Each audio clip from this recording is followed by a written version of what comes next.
just said. From them his own command. You live under different control systems than religion. You're still brainwashed, you motherfucker. Like what the fuck? What? You said it all. Knigge. Yeah, I said religion and philosophy are used to control people, but you can't explain how they do it.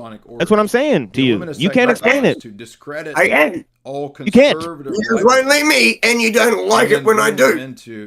No, go ahead and explain it. I'm waiting. I'm sitting here talking to you, waiting for you to explain this shit, but you won't explain it for 20 fucking minutes. And you just claim I agree with you when I don't. This helped helping and tell me I'm wrong every time. Wilhelmsbad in 1782. Look, we're having a conversation. You got to go back and forth. You want to give a fucking speech? Go ahead and give one then. What's the fucking thing that you think the way that they use religion and philosophy to control people? Go ahead. Go take 10 minutes to explain it. Go ahead. So basically, that's religion and politics. With a lie that religion and politics are the two things that are used to control. By the Jesuits, and so you need to join. Pick a side. True Masonry. So be this, be that. The Jesuits were controlling the Masonic. Follow this, follow that. Use that as a way to get people into his group and be in that group. Now that you're in that group. Now you must hate every other group. So that was a big. That's what you do. Church. Here is your division. Pushed. That's what you do. One of the key figures to disseminate Illuminism was you. Okay, no, it's all right, man. It's all right. Just describe yourself. Right. That was a fucking quick 10 minutes. You go. You talk now. I'm going to grab a beer.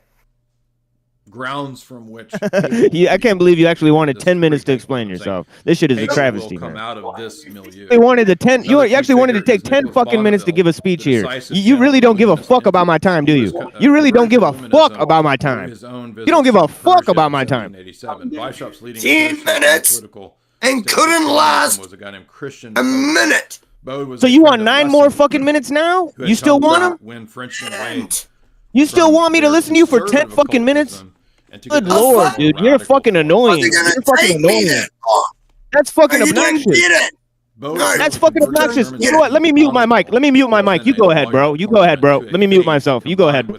That combined Illuminist symbolism and radical ideas of popular sovereignty, vox populi sovereignty. You were the one who said, I'll give you 10 minutes to talk, and you couldn't even give me one. I'm muted, retard. I'm muted, retard. A liberating figure. The flame of the world, they called him. The sage of Rousseau, known as the people. Fucking don't tell me you're muted and then talk. Prophecy of this coming people king. You were the one who said, okay, have 10 minutes. It was not an and you couldn't even let me talk for 1 minute. Party, the inner group, known as the inner circle. The conspirators have viewed Maréchal as the center of the circle. 10 minutes, you're on the clock, you bitch-ass motherfucker. Go ahead, 10 minutes now. You're on the clock. You want 10 minutes? Go ahead. Go take 10 minutes. You were the one who said it. Go take 10 minutes. Go take 10 minutes, you bitch-ass motherfucker. Go ahead. Go ahead, bitch. Go ahead. You need 10 minutes. Go ahead. Go take 10 minutes. Go take 10 minutes, you fucking cocksucker. It's not me. Declaration of Independence. If there was a religion that was allowed, fucking said, I'll give you 10 minutes, and you didn't even let me talk for a minute. And then you want to give me shit. Are you a fucking retard? Are you a fucking retard? Are you a fucking retard or not? Do you want 10 minutes or not, you bitch-ass motherfucker? You got nothing. 10 minutes. The final for fucking 3 hours. Oh, now you don't need 10 minutes. Now you don't need 10 minutes. 10 minutes. You are the one that said 10 minutes. Then go ahead and take 10 minutes, bitch ass motherfucker. Go ahead and take 10 minutes, bitch ass motherfucker. Go ahead and take 10 minutes then, bitch. Yeah, call me a bitch. Yeah, go ahead and take 10 minutes then. Because you're acting like one. You're acting like a fucking female. You're acting like a female crying about your 10 minutes. 10 minutes! 10 minutes! 10 minutes! 10 minutes! 10 minutes! God, shut the fuck up and go talk. Not me. Is this how you talk to people, DK? You're the one who said it, not me. Is this how you fucking act? Do you not want to talk to me, DK? You're the one who said, I'll give you 10 minutes. You're still complaining about it. Shut your mouth for a minute. And you're still complaining about the 10 minutes. You're such a bitch-made motherfucker. You're such a bitch-made motherfucker. Pure reason. 10 minutes. And you can shut your mouth By for a reviving minute. the legacy of bizarre genealogy, the Persians I did shut my mouth for a minute. I just broke this motherfucker. I broke this stupid motherfucker. This guy is so fucking stupid. I broke this dumb motherfucker. Look at this idiot. Look at this fucking moron. DK, you're a fucking idiot. You're a fucking moron. You're a fucking moron, DK. Attaching special importance to the And you couldn't shut up for more than You couldn't. No, I did shut up. You can't stop talking about the 10 minutes you didn't get because you're a bitch-made motherfucker. You're a bitch-made motherfucker. You're a bitch-made motherfucker who can't stop complaining about 10 minutes you didn't get because you deserve 10 minutes to explain whatever the fuck you want. You won't take the 10 minutes because you keep complaining about the 10 minutes you didn't get because you're such a dumb fuck. You end our friendship. It will afford each of its. I don't give a fuck. I don't care. Equality of food, equality of labor. You want 10 minutes? Go ahead and take 10 minutes. Are you fucking stupid or not? Are you dumb or not? Are you dumb or are you fucking dumb or do you want 10 minutes or not? This is the only regeneration aimed at by the philosophers. Go ahead. This is the new Jerusalem. Are you ready now? Quote. Are you ready now? I was born ready, motherfucker. You weren't born ready. You've been complaining for the last 10 minutes. You've been complaining about 10 minutes for 10 minutes. You're a retard. Go ahead and tell me about your 10 minutes, bitch-made motherfucker. Bro, you suck. You got nothing. Numerology. Sometimes you just make me laugh. Actually about. You got shit for 10 minutes. I try to be nice as fuck. Supernatural knowledge. They were not I really do. contacting demons. Oh my god. Sometimes. You understand this is not a conversation because you're not listening. You understand this is not a conversation because you're not listening to what I say. You already called me a bitch. You're yelling over what the fuck I'm saying. You yell over what the fuck I'm saying. You can't hear what I'm saying because you can't talk. You think everything's my fault. You're not. You talk whenever I talk. You talk whenever I talk because you're scared of what I have to say. You're scared of what I have to say. You're scared of what I have to say, so you talk. Why are you scared of what I have to say? Who isn't Muslim? Why are you scared of what I have to say? I'm not. You told me. You are. You scared of what I have to say. You keep talking over me. You keep talking right over me. You do that on my own show. Do I come on your show and talk? Do I come on your show and talk? Do I come on your fucking bitch ass show and talk? Do I come on your show and talk? In other words, do I come on your show and talk? Do I come on your show and talk, or do you come on my show and talk? You bitch made motherfucker. Do I go on your show and say anything? Druids and Pythagoras. You're the one who started this conversation. Fucking thing. You do. You're the one who started this conversation, and you don't want to have it. Bring content to anything. You start the conversation, and you don't want to have it. You start the conversation, and you don't let the other guy talk. You start a conversation and you don't let the other guy talk. Everybody's experienced this. You start a conversation and you don't let anybody else talk. Everybody has experienced this. Everybody experienced it. You don't let anybody else talk. You are the one. You don't let anybody talk. You're a fucking channel cunt. The goal. You want 10 minutes and you don't want anybody to talk. That's you. You want the floor. You want the mic. You want the show. You want the show to be about you. You want the show to be about you because you're a dumb motherfucker.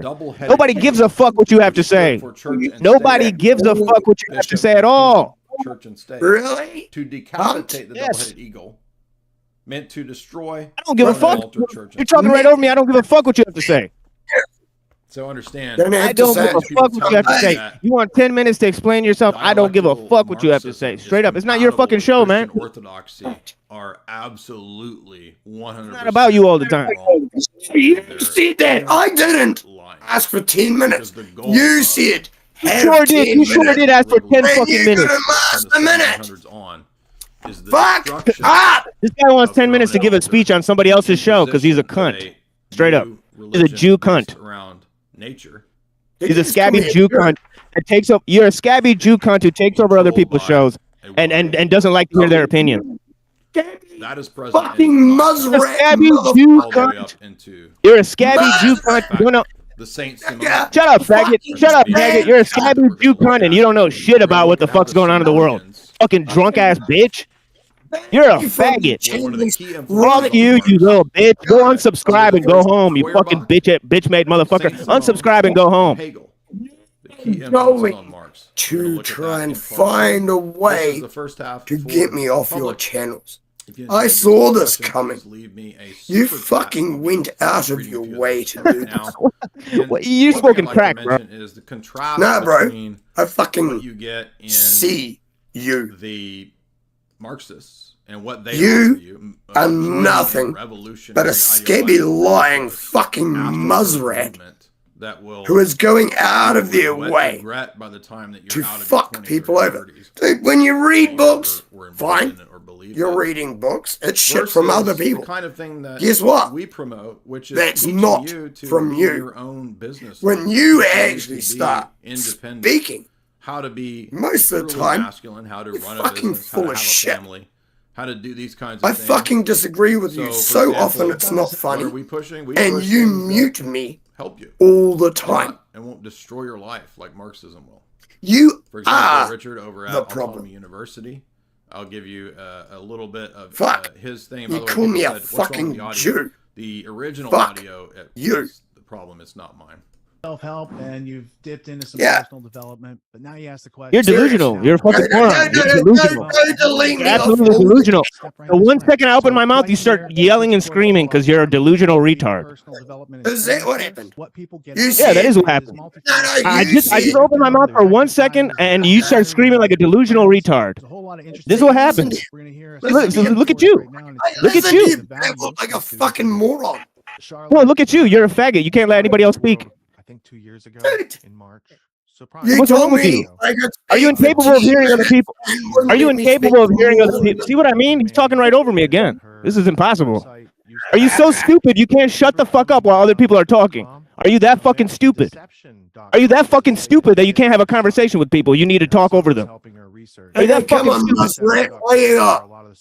Oh, you fucking Jew cunt. You're a scabby Jew. You are a Jew. Look at you. You're a ginger fucking Jew just like the rest of them. There's a bunch of ginger Jews. I remember when I first encountered her. I'm a fucking Viking. You're a fucking Jew faggot. I'm a fucking Viking. You're a Jew-loving faggot. But not as much as I could. So Gatto's work bounced off me. Look at you. You're a ginger bitch. You got Jewish genes in you. I don't know what it is. You guy's the Jew. He's funny. Yeah, my wife's Jewish. She's got ginger hair like you. You're a fucking moron. You're a faggot. Jewish wife. Fucking fake cunt. Yeah, that's right. I got a Jewish wife. That's right. I got a Jewish wife. You fucking bitch-made motherfucker. You bitch-made motherfucker. Actually, we're at war with Britain.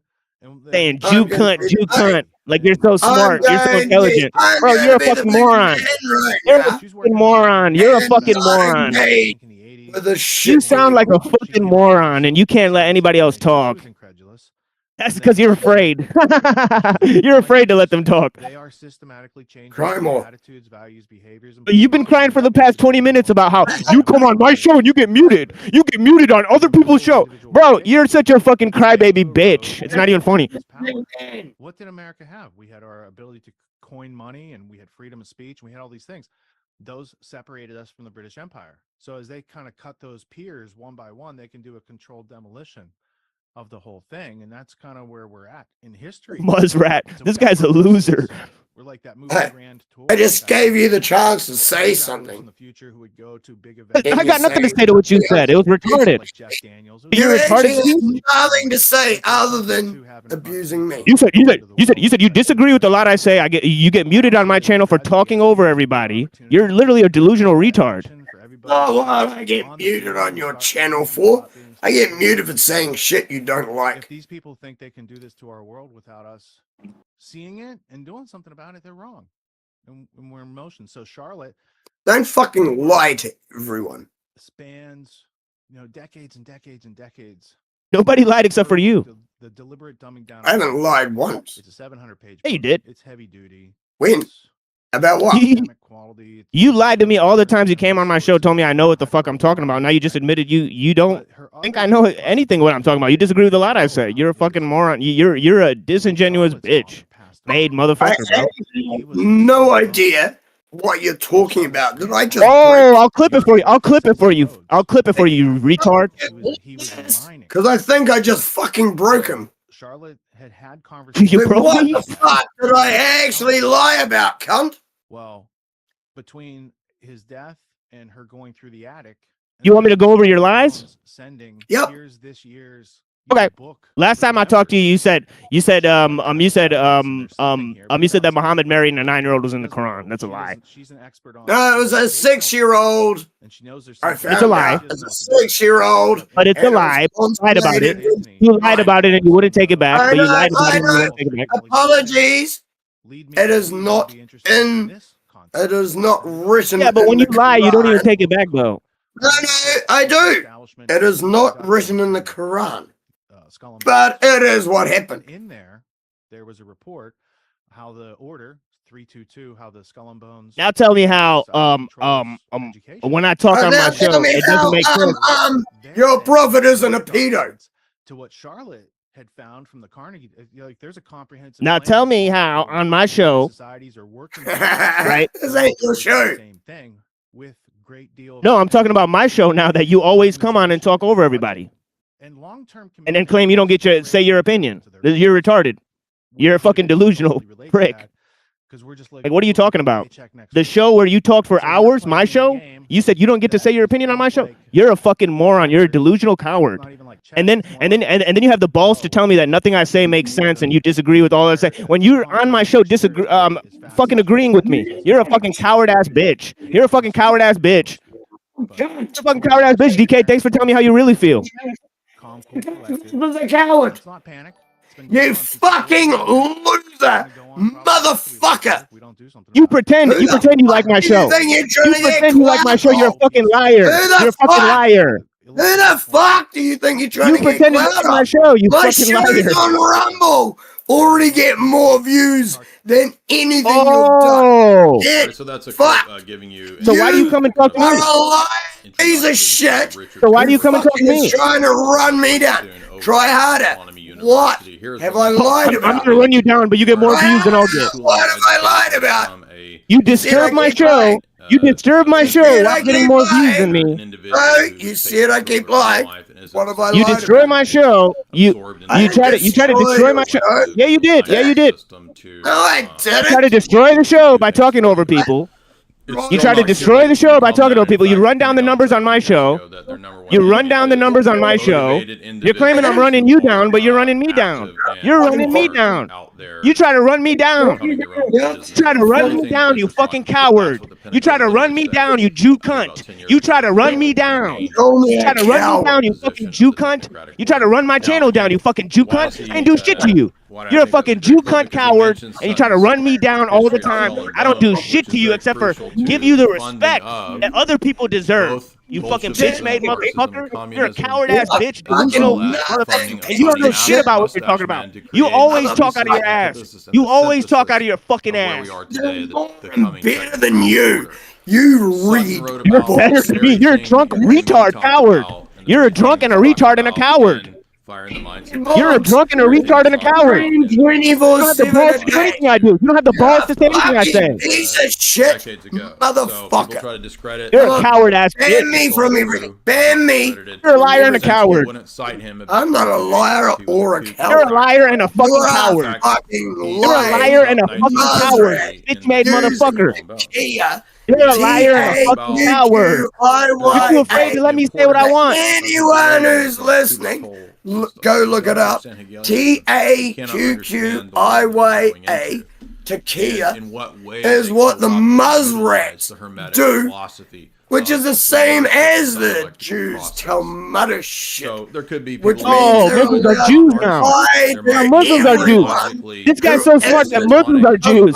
This guy's so smart that Muslims are Jews. This guy's so fucking smart that Muslims are Jews. Wow, DK, you're a fucking genius. Oh yeah, the Palestinians getting killed by the Jews. They're fucking Jews too. Wow, you're a fucking genius, bro. You're a fucking amazing genius. You're a fucking incredible genius, bro. You're a retard. You're a delusional retard. Shit you say makes zero sense. The shit you say makes zero fucking sense. Right. Shit you say makes zero fucking sense. Many people. I know you're gonna ban me after this. Cold War. Well, wait a minute. Everybody's banning you. You're a delusional tard. You're a delusional tard. You're a delusional tard. You tell me what you really think. You tell me what you really think. You told me what you really think because you're a delusional fucking retard. You're a delusional fucking retard who thinks Jews and Muslims are the same. You're a delusional fucking cunt. You're a fucking coward who speaks over people, doesn't let them speak their mind. You're afraid of what people have to say. You're a delusional fucking retard. You're not even getting banned. You're a fucking cunt. You're an asshole, dude.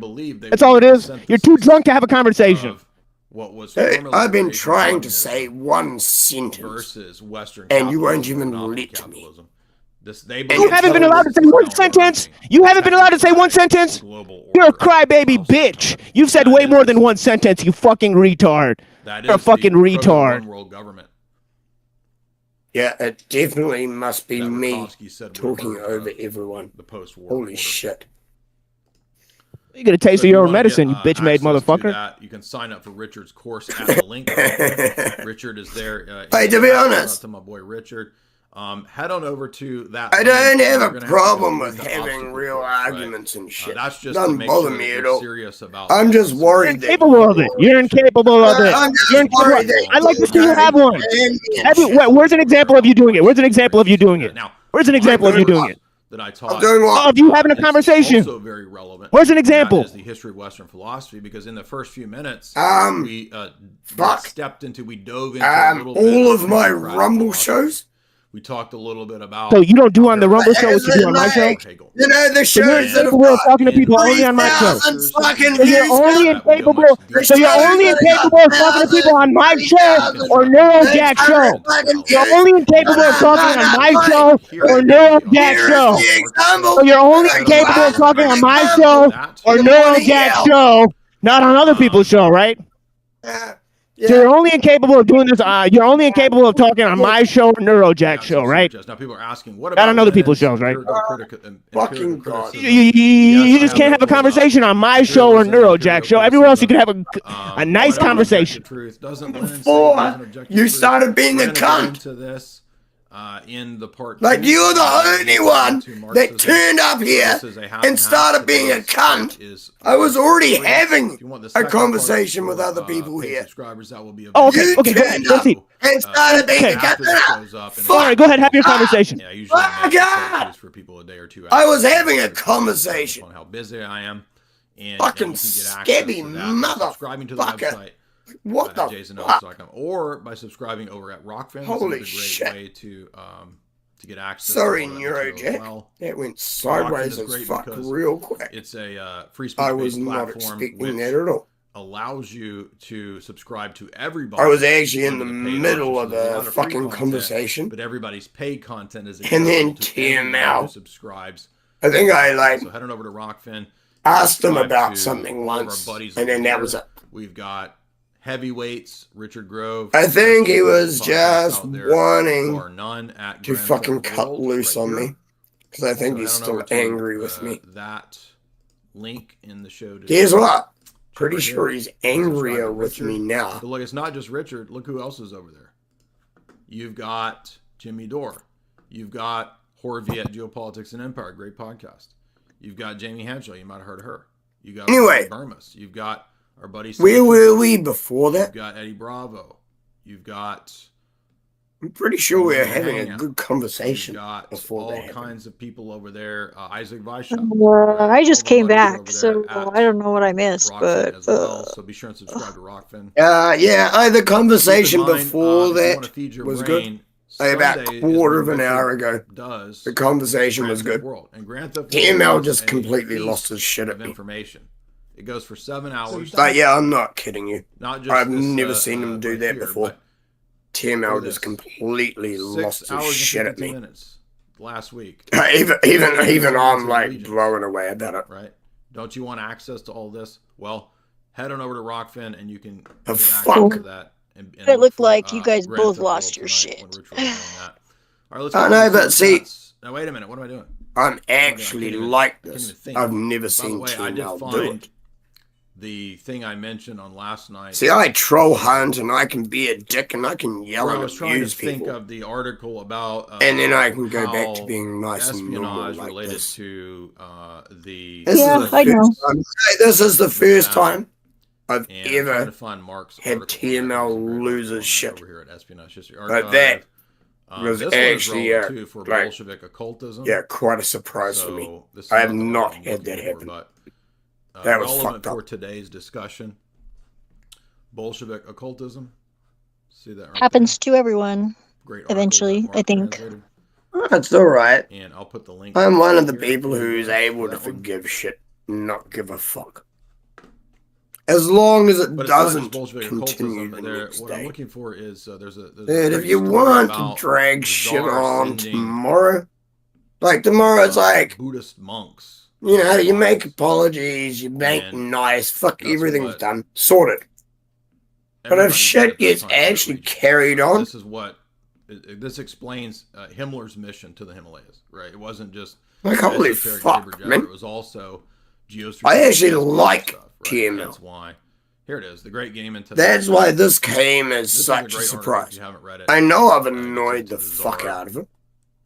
And Tsarist espionage against the West. I say words he doesn't like. Why Tibet is this key region, and why the CIA had such an interest in Tibet. He DM'd me and said, "These are the things you can't say." In last night's stream was a CIA-funded movie, and one of them is a thing I do say way too often. often. Also ties into why Tiny Mustache Man wanted. Yeah, I think that has to do with TOS with YouTube, but yeah. Tiny Mustache Man. Yeah, that's what he was telling me. Yeah. But the thing is, it's not true. The Dalai Lama.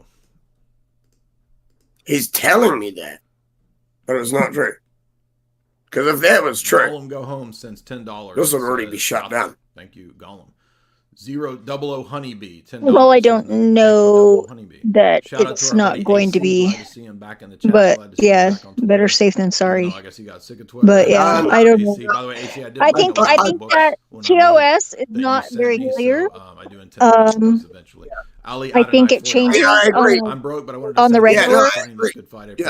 I agree. The terms of service and their community guidelines are so fucking bullshit and vague. If the Trinity is like you don't actually know what you are and aren't allowed to do until you get banned for something. Of objective truth, what can be said about the geometry of stars? And I'm one of the people who keeps pushing till I get banned for something. Triangles. Is this an anti-polarity refutation of the same? Yeah, I like bumping into those boundaries too, but exactly what you're talking you got to be about, careful. I think you're talking about. I don't be careful. Oh, yeah, I know. Pictures. Oh, maybe it's a good practice to practice Dr. it. McGee says I stream 24/7 on Rumble, which has stars, no restrictions. So I think. I mean, yeah, you know who owns that? I mean, maybe Hegel believes maybe it does have some. I'm not going to play nudity and porn shit. You should look at who owns Rumble. So I mean, as far as actually talking goes, hey DK, I can pretty much say whatever the fuck I want. I can play whatever the fuck I want, and I don't have to sit there and cry into my cup of fucking tea and then meditate. Hey DK, when all reality, do you know who owns Rumble? Who owns Rumble? Do I care? Yeah, you should. So that's what I think. You know who owns I don't know what YouTube? Stars. Yeah. I mean, the circle same is thing. Yeah. The Vice Yeah. That the rules can change. Like, what the fuck sort of question is that? Do you know who owns that platform? Do you know who owns the one we're on right now? I think it's just trying to encapsulate polarities. Exactly. Yeah. Female. I don't give a fuck. Of the child. I will use this shit as long as I can. Storm the Cat. They will end up banning me. A platonic symbolism in Halo. Because I will not shut the fuck up. Great journey. I will use everything I can. I was in my 20s, so I don't really remember. Until they fucking ban me.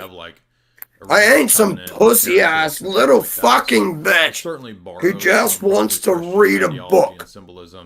but I don't know if it borrows anything directly from. To be fair, 45 Camilla has also written Can you books, flesh out good more books. specifically the context of Lenin's That's writing, all right. There was a why he's lot of trying to interesting make shit the that he case did of actually objectivity read. in the rest Like, of the yeah, that's going to relate that- to what we're going to talk about in hour 2. if that's all you're because here doing, is the chapter, and none of it is four your of the book that talks own about objective thoughts truth. and your I would own argue that speech. when he gets down to No, some of it is. Hey, he defines that staying pretty pure safe, sensation. aren't you? The gospel Oh no, is I'm None not of ever. it. No, but what I mean is, none of this are none of if this you're proves just the reading thesis that he books has. and shit, So he understands none of it that is what crude you're materialism saying. is self-refuting and But then again, right? He talks if about I started principle reading like Mein this, right? Kampf, But his answer, how do you think his that would go? solution Yeah, is probably not that good. it doesn't Right. work, given There that are he's some people also that are he's in the actually same like box. All translating some materialists are in the stuff same box. into different languages that's and my shit. critique. But we're gonna Oh, get no, into that in I part have 2 the whole when we thing as analyze an this audio chapter book. from Lenin. Yeah. Yeah. But thank you for that super chat. Bon Jovi. But yeah, I actually have the whole thing as an Thank you, audio Bon book Jovi. That's a cool in name. English. It's like 9 biggest hours. super chat winner of the night. I have Again, if you not want the full show, listened to head the on whole over thing to yet. my website or to my Rockfin. But I do Subscribe actually have it. for paywall access to the full. See, show that's for the next couple of days. difference. Appreciate those super chats. Oh, And you also play want to something remind you that that we isn't the show sponsor chalk.com. controversial. If you want to get access Right, to the like- best supplements out Like there, I read you Mein wanna head Kampf over on my to channel. Chalk. Like this is the lowest level dude of all is time. He the doesn't even know you can do it. He doesn't even know what you can do. when it comes to supplementation, to getting You your health actually read it? and there's no better way to Yeah. do that than through Dude, chalk.com. did you Chalk offers actually the best read that? adaptogens. I don't know why my Alright, and that, guys, internet's massive coming up for some ups to you, TML. I did not know that. I was not It's there for that. choq.com, and if you go to Like, the fuck, show man. description, you'll Dude, see I the give link you for Chalk. props when you do fucking awesome shit. Like, holy crap. It's only get you access trying to to the run show, you me get down at access the to moment. the- I'm not trying to run you down at all. Let me pull it up this way.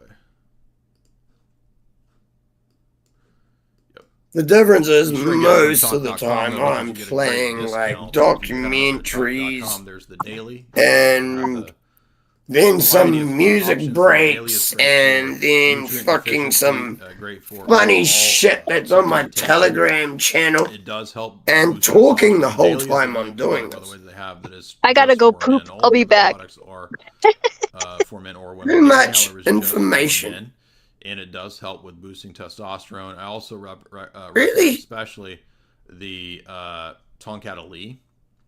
The Tonkat Ali is I'm probably not the gonna best when it lie. comes to I'm not gonna lie. I mean, I tell I you just, whenever. I just had to say I'll be back shortly. That's the male vitality Yeah, stack. So if you but head it on was over to like chalk.com something more right urgent now, than that. you So can gotta go. I'll be knock right off back. about half of that cost right So there. you really That's didn't need to 50% off go. using the promo code J50. That's JAY50.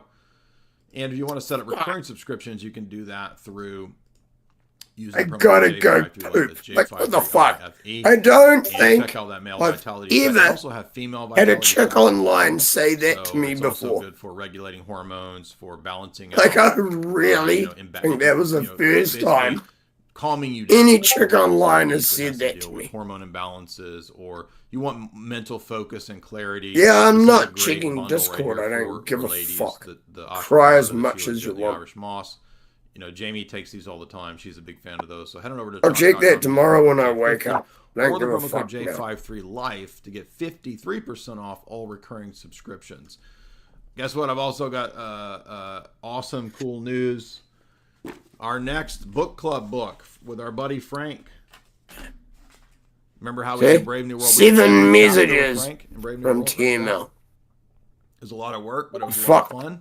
You He get doesn't access to realize the this full shit's on 5-hour screen. course that Frank and I did. It's Like, basically holy a literary fucking course shit, through Brave man. New World. Over at my my members section. 8? I think Frank has it also. Yeah, no, just keep next typing. up, Monday night. It's Do you want me to check them right now? Book club.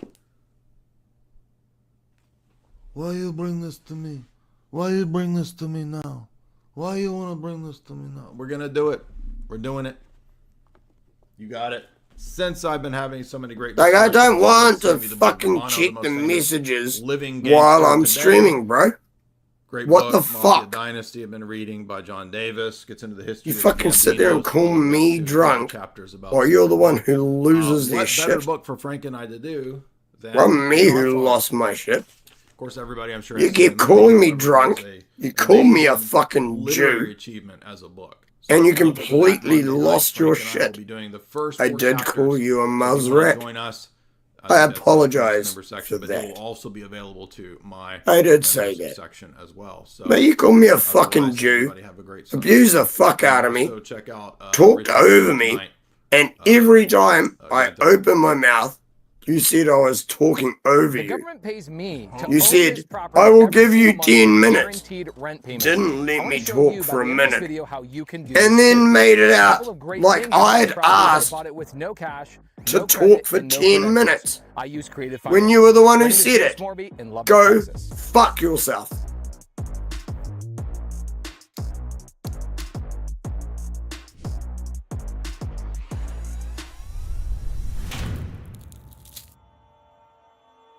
By the end of this video, you'll know how to find deals just like this, how to structure them with creative finance just like I did. That's no bank, no credit, no cash. We'll also do a whiteboard video at the end of this video, so stick around for that. And the most important thing is how the government pays me. It's called Super Section 8.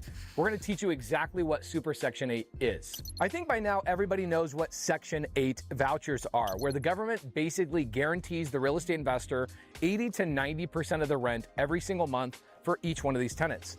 Some people don't even know what HUD-VASH is, where there's veteran programs that are very similar to Section 8.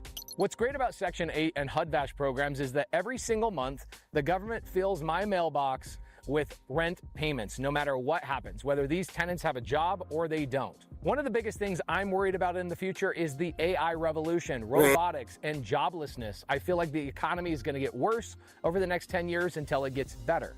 People are losing their jobs in droves, and unemployment is going to Jack's skyrocket. obviously So what exactly asleep. can we do? I watch YouTubers left, right, and center talking about all the problems, but nobody talks about what the heck you should be doing. Here's the deadly combo.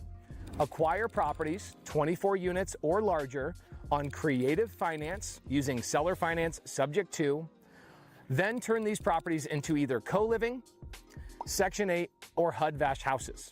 And the reason being is because I now have guaranteed affordable housing where I'm actually contributing to the economy, solving a problem, and getting guaranteed rent payments by the government.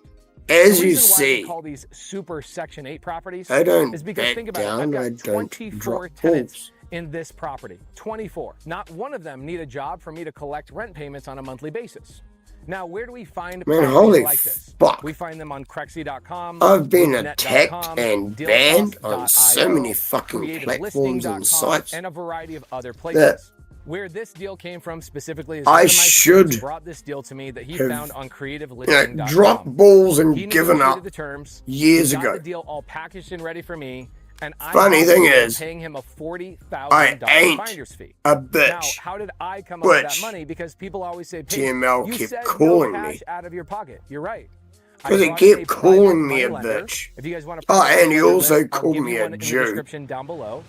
Like, what the fuck?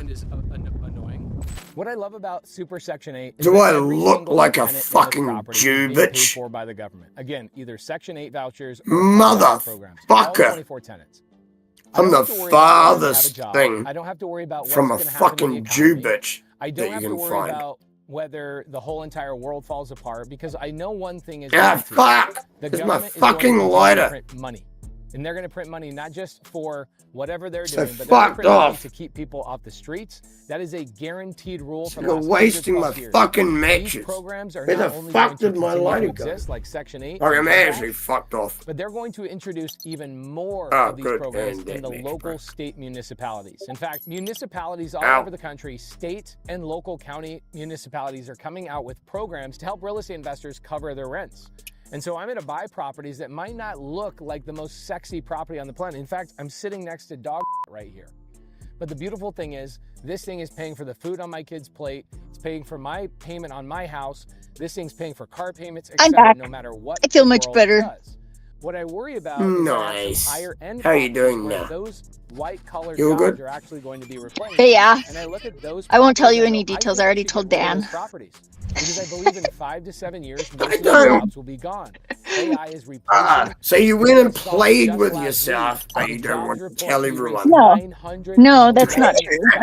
I just pooped and it was exceptionally long and straight. And it went right down the tube. Labor market of the last 20 plus years. It is. Yeah, that also so I want watched to some of know. my favorite You're right. YouTubers. I did not want to know. See, I told you, but see, you just had to go there. So yeah, money. I know. I had to press the details. My bad. And turn it into a property that will give you forever cash flow. I actually accept that one. That's fucking on me. Sorry, everybody. Mistreat this property. They have a 100% chance of you should know better than to do that with me. You know that 80 to 95% of their entire yeah, that's holy shit. Why would they ever mistreat my property? Oh, no, it wasn't holy at all. It wasn't a looper. Not looper at all. It was a non-looper.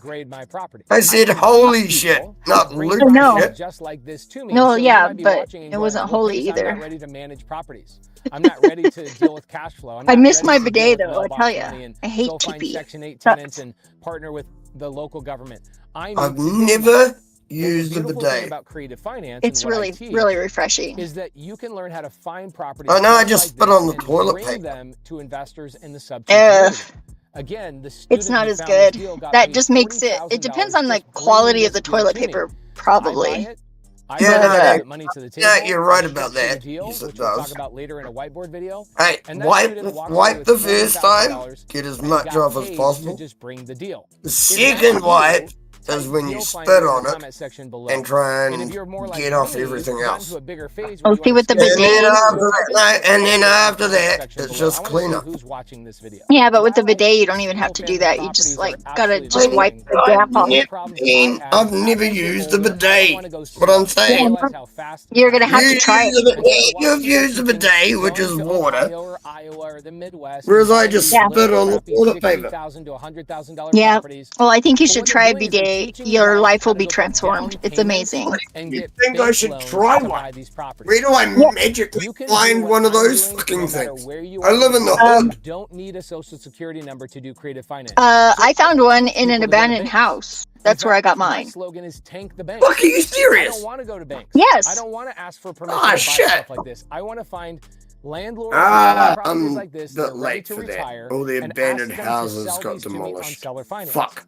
The structure of I was lucky I had a screwdriver because and I put the toilet seat back on, just in case. But luckily there was nobody using the abandoned toilet because I would have probably left it if that had been the case. But I'm avoiding single family. It was quite clean. What would you rather do?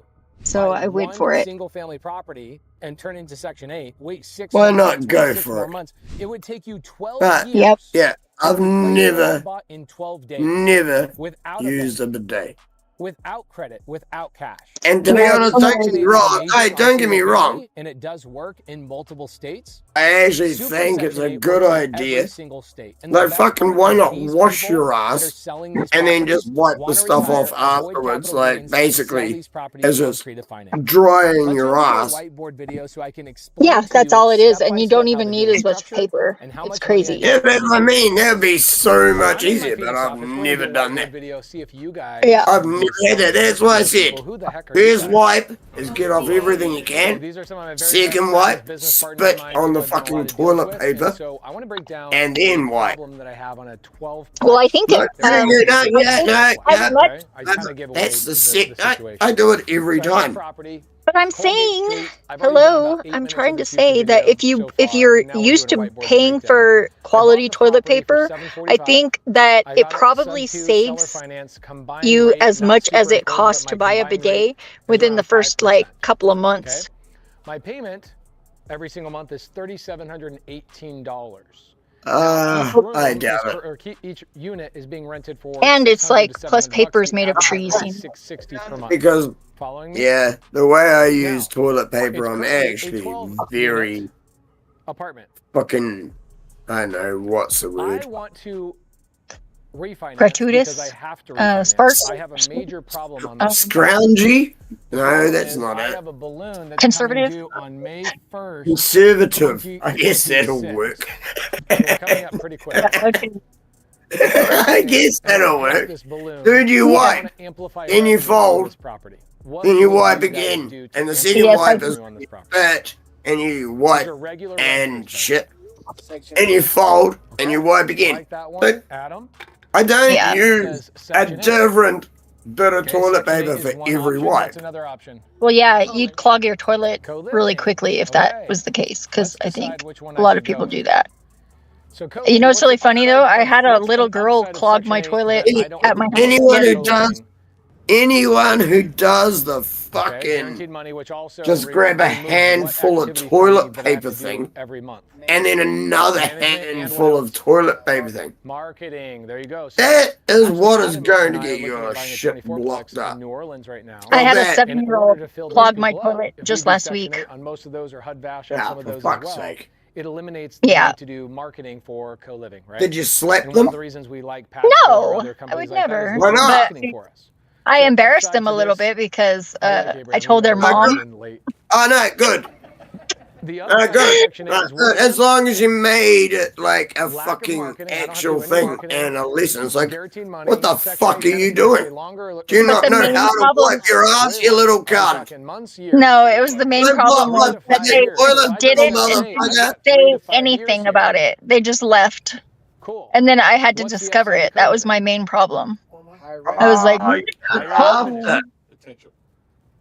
yeah, I just found out because I peed and then the toilet was clogged, and I was like, "There's no way." So let's break down the math. If I go section There's no way me peeing clogged us. My section Fuck 8 yeah. income, we've already gone through the HUD office. Yep. Our section 8 is $1,200 per month. I can almost. I wondered why the toilet seat was shut whenever I came in. Honestly, but I was like, because the previous You're blaming a 7-year-old who was in there before then. Rent raise anyway. yeah, because they're at fault. See, you're blaming the child who was in there before that child. Regular renters. Yeah, but I'm not just blaming them. They were actually at fault. At $1,200. No, who was in the toilet before that child? Nobody. For a long time. I'm sure I peed right before then, before they showed up. Probably. Keep it as a 12-year situation. I'm just wondering if it's like one of like the child's mother or father or something actually used the toilet and then the child afterwards, and the child gets blamed for it. Is what I was thinking. Okay. No, I'm pretty sure that there was nobody else that used it recently before that. For number 2, but I don't know. It could have been, but nobody copped to it other than the 7-year-old, and she looked really guilty. Who's going with Section 8? Who's going with co-living? She was. Give me some feedback. Oh really? It was a girl. Oh fuck! It's always a girl that does it. Dude, everyone thinks guys block toilets. It's fucking almost always girls. Yeah, she's real quiet too. I mean, no, I'm not shitting you. Everyone thinks it's guys that block toilets. It's almost always fucking chicks that block toilets. Yeah, because of tampons, probably. Usually. No, because they fucking grab a handful of toilet paper. Wipe once. Then grab another handful of toilet paper. Wipe once more. Grab another handful of toilet paper. Wipe again.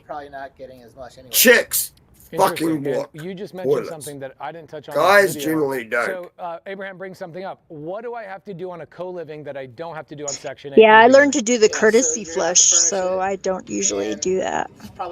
Even when I'm using paper. It's just going to cost money with all the stuff you're putting in there. Plus just fucking. All these things. And then on top of it depends on, do you do the fucking scrunching up of toilet paper? Or do you actually fold it over and actually use it to wipe? On this property? Oh, I fold it over.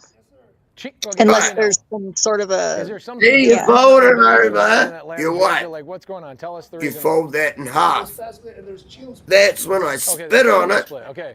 and Tell us give about it the Chino wet split. wipe What are you doing on Chino splits? So you know how and wipe. Then I actually fold it in half again, and that's generally all it needs. Okay, so let's do now. This is in Lubbock. This is Holy not shit. in Vegas. I don't even need to go and get more toilet paper after wiping my Okay, ass. so none of my tenants are living on the lot. Anyone who has to So grab if I could take my unit and I like could have 4 bunches people, of toilet your paper average in to Vegas wipe is their what? ass once. 900? 900 a Wipe their ass once. Okay, Then so grab this also another brings us bunch up of and toilet highlights paper why some to people are wipe going it away in. from pad split. If it's These one are the ply, bitches because pad blocking your split doesn't allow you toilet. to do this. if it's one Does ply, anybody sometimes you have self-manage to their do co-living? that. But Okay, okay, you're having Hey, single just fucking and it's a roll low, are they more. allowing one person per room? No, or you do don't. care? One person per room, but their costs are lower. Make it thick. Okay. You can tell if So it's Chino is thick enough that it's gonna self-managing. work. But your team, right? You've got 4 people, 900 beds, It's like, 900 per yeah. room. Let's say because I'm in Lubbock, I'm not in Vegas. That's I do pretty this for thick. That'll do it. 750. Fair? Yep. So I'm bringing in 3,000. That's crazy. I'm bringing in 3,000 per unit. I only have another hour and 10 minutes before I get to drive home. Yay! Who is now Holy going shit. with the Chino split? TML has gone completely Are you okay with the mental at management me. though, Uncle Lonzo? Oh, well, Personally, I'm not. I'm not checking the messages. Did you see? Dude, Did you see her? there's like fucking 14 messages from him right now, like DMs. Okay, so depending I'm on not your checking structure of any your of them right corporation and now. what your goals Because are, if you're I gonna check choose them either while the co-living I'm or drunk, Chino split, right? Depending I'm on which way you likely wanna to go. How many respond people are doing Section 8 instead of? incorrectly. Okay, most people are going to go Section 8. As in Got it. Okay. fucking Rick shit. What are the downsides to Section 8 if we choose to go this route? So Section 8, you have to pass certain inspections. But he called me a bitch, and he called me a jerk. You guys are calling each other names. Whatever. No, I did call. No, after he called me a bitch and a muzzrat. Sorry.